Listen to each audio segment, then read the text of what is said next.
തൃശൂർ അതിരപ്പള്ളി മലക്കപ്പാറ അന്തർ സംസ്ഥാന പാതയിൽ മണിക്കൂറുകളോളം ഗതാഗതം സ്തംഭിപ്പിച്ച് ഒറ്റയാൻ കബാലി.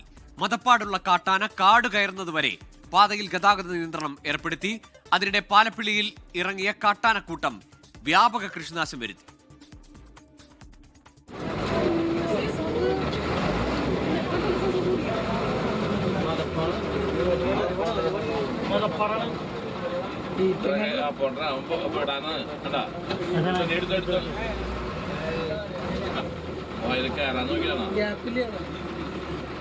മതപ്പാടിലുള്ള ഒറ്റയാൻ കബാലി ഇന്നലെ വൈകുന്നേരത്തോടെയാണ് അന്തർ സംസ്ഥാന പാതയിൽ ആനക്കയത്ത് നിലയുറപ്പിച്ചത്.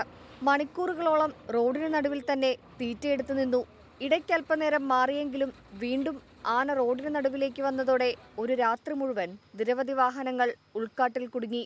നേരം പുലർന്ന് 7:30 ആന റോഡിനോട് ചേർന്ന് ഇല്ലിക്കാട്ടിലേക്ക് കയറിയതോടെയാണ് ഗതാഗതം പുനഃസ്ഥാപിച്ചത്. നിലവിൽ കുടുങ്ങിക്കിടന്ന വാഹനങ്ങൾ കടത്തിവിട്ടു. മറ്റു വാഹനങ്ങൾക്ക് ചെക്ക് പോസ്റ്റുകളിൽ നിയന്ത്രണം ഏർപ്പെടുത്തി.